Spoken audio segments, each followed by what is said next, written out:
The Erect Oak by Julissa Redun. Bernadine Lestrade loved the feel of fresh dirt under her feet, the way the wind tickled the hair on her toes, and the absolute certainty that she was at one with nature. In fact, she hardly ever wore shoes. She wasn't particularly fond of baths either, so humankind kept its distance. She was also the kind of person who told any and everyone she met how much she loved all things nature and how to help the environment, why being a macrobiotic vegan was best, and how to reduce the carbon footprint. Bernadine no longer simply caressed leaves, she fingered fronds and licked stamens, all the while wishing with all her heart they would stroke her back. She stumbled upon an exceedingly masculine-looking oak tree in an open clearing. It stood brazen and brooding. Its broad-shouldered branches shadowed the forest in a tantalizing manner. Bernadine whimpered. "Ooh, aren't you a delight?" she moaned to herself, trailing her fingers down its trunk lecherously. "My, you feel so good." She pawed its rough bark until she palmed a hardened nub. Is this all for me?" she purred, rubbing herself against its wide, welcoming base. The knot seemed to throb at her touch. Bernadine was enjoying the feel of it all, that she missed the low creaking of the tree, even though the wind couldn't be that strong. "Oops, nearly forgot. I have to put on my lipstick. This is a special occasion, isn't it?" she said to the tree, who seemed to stare back at her, slightly annoyed. "Don't be that way, my love. I won't be but a moment." She minced back over to the stud oak, her eyes firmly on its now shockingly engorged stem. Bernadine stumbled back in shock. Was that always like that?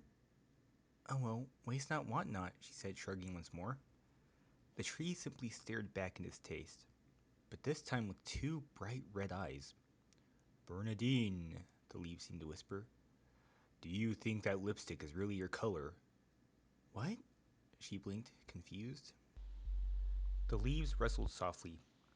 "I mean, it's kind of garish." The green leaves wiped away the orange wax as Bernadine looked on with her in her eyes. But, why are you being so mean? I thought you were the one." The tree's red eyes gleamed dubious. "Babe, I'm a tree." Bernadine pouted. "I hoped you were different." The tree cradled her in the crook of its limbs, its broad, manly trunk enveloping her in a protective way. "I'm a talking tree.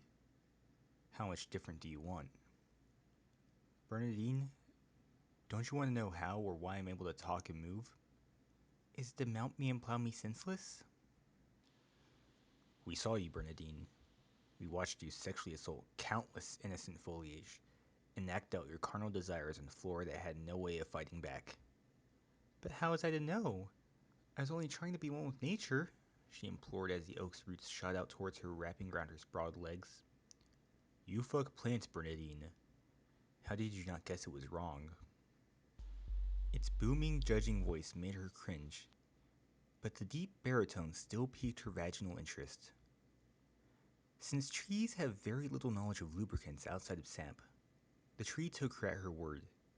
Little did it know that it wasn't lube at all. It was kerosene. Trees also have no sense of smell, directly caused by their lack of noses, so there would be little warning for the flora within the woodland clearing. Bernadine doused herself with the entire bottle and haphazardly dribbled it all over the roots of the rapidly losing its patience with her oak. "Are you quite finished with your show, Bernadine?" it wrestled testily. "Not just yet," she mumbled as she rummaged through her handbag once again. "But I will be soon enough." "Wait, what are you doing with that match?" The fire flared up from the match in Bernadine's fingers. "Making sure we'll always be together. Even you can't prevent this forest fire, my love." "Do me!" Bernadine orgasmed furiously with her last dying breath. The oak tree screamed in a fury as it pulled its roots out of the burning forest floor and smashed like so much loud timber with Bernadine still attached to its trunk.